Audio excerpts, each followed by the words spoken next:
Promesse de son tout nouveau directeur général, de grandes innovations sont attendues dans la boîte. La suite à présent de la tournée nationale du ministre en charge de l'Environnement, l'étape de Kaolack et Kaffrine. Sur place, l'autorité s'est rendue sur plusieurs sites pour évaluer justement l'impact des changements climatiques sur les communautés. Claire Diop pour plus de détails.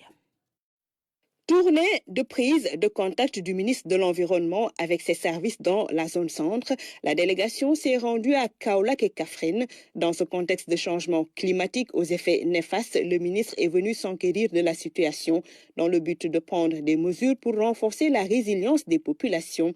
Secteurs forestiers, pépinières, périmètre maraîcher, dépôt d'ordures, entre autres sites visités. L'autorité de souligner la nécessité de restaurer les écosystèmes dégradés afin de préserver davantage l'environnement. La problématique principale dans cette zone, c'est les feux de brousse. Et j'ai donné des instructions à la direction des eaux et forêts, chasse et conservation des sols de renforcer le dispositif de lutte contre les feux de brousse dans la région de Kaffrine. Parce que jadis, Kaffrine était une région assez boisée. Nous avons vu de visu les difficultés que nous avons appréciées. Nous ferons le nécessaire pour un peu atténuer les difficultés. Après Kaffrine, le même exercice est aussi fait à Kaolack. Ici, l'exergue est mis sur les difficultés liées à la gestion des ordures.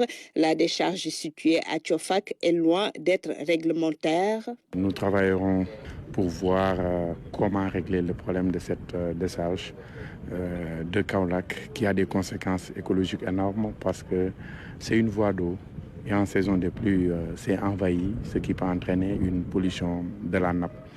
Il y a un projet du gouvernement de création de centres de valorisation des déchets qui a été initié depuis 2015, mais qui n'est toujours pas achevé. Nous essayerons ensemble de tout faire pour que ce chantier redémarre afin que Kaolack puisse disposer d'un centre de traitement et de valorisation des déchets. Autre site visité, la pépinière de Nioro. Sur place, le travail abattu est salué. Cette année, une annonce forte du ministre. Les arbres fruitiers sont à l'honneur. Le gouvernement compte faire un focus sur les arbres fruitiers, parce que les arbres fruitiers jouent le même rôle que les autres arbres forestiers, mais en plus de ça, ça génère des revenus, ça produit également des aliments. Dans la démarche, le service régional des eaux et forêts travaille en étroite collaboration avec les communautés. Ces dernières mènent des activités génératrices de revenus, aussi participent fortement aux activités de conservation et d'aménagement des forêts, conformément à son rôle de service public. Instruction est donnée par l'autorité de travailler davantage la communication et la sensibilisation pour plus d'impact. Retour sur la conférence publique d'Ousmane Sonko tenue hier au Grand Théâtre. Il a été question justement de remobiliser les jeunes, renégocier les contrats pour que le Sénégal reprenne sa souveraineté. Voilà donc les points phares justement de la rencontre du leader du PASTEF avec les patriotes. Ousmane Sonko donc l'a annoncé, je vous le rappelle, hier donc lors de la conférence publique tenue sur l'esplanade du Grand Théâtre. Anaïs Nyamadi. Ousmane Sonko, leader du parti PASTEF devant la jeunesse patriotique du Sénégal, explique le projet de changement systémique. Une conférence politique au cours de laquelle le Premier ministre a dévoilé certains projets du nouveau gouvernement, dont un nouveau référentiel des politiques publiques intitulé Vision Sénégal 2050. Le Premier ministre, M. Ousmane Sonko, a parlé effectivement d'économie et d'une certaine vision 2050. Mais dans ses propos, j'ai relevé qu'il est parti pour dire que généralement au Sénégal, dans aucun secteur, la chaîne de valeur n'a été valorisée. C'est-à-dire qu'il n'existe même pas de chaîne de valeur dans bien des domaines. Il faut effectivement pour une économie émergente capable d'aller vers une souveraineté, que tous les segments de notre économie et de notre vie tout court puissent avoir quand même une chaîne de valeur. Concernant ce qu'il entend faire sur la reddition des comptes, il est revenu là-dessus. Il est évident qu'aujourd'hui, tout le monde applaudit.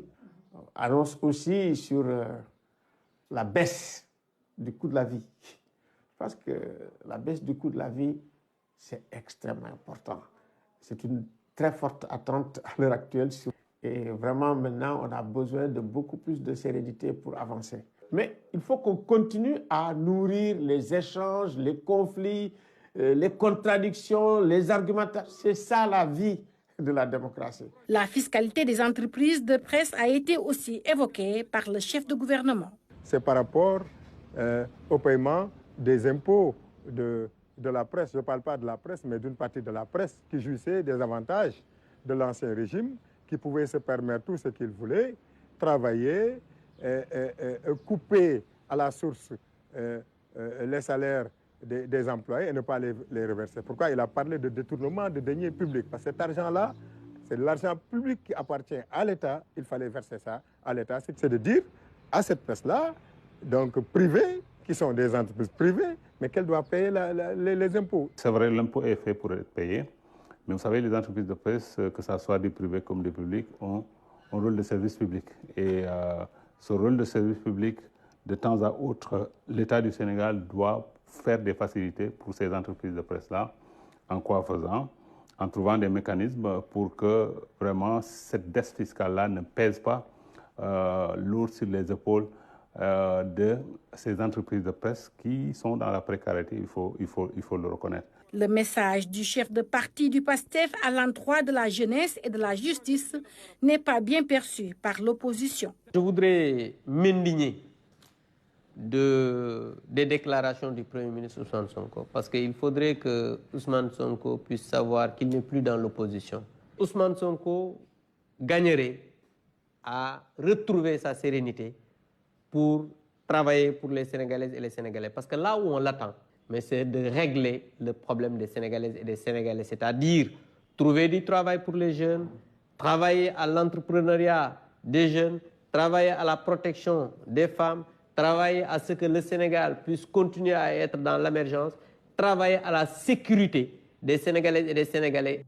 La presse, la société civile, les politiciens, les économistes attendent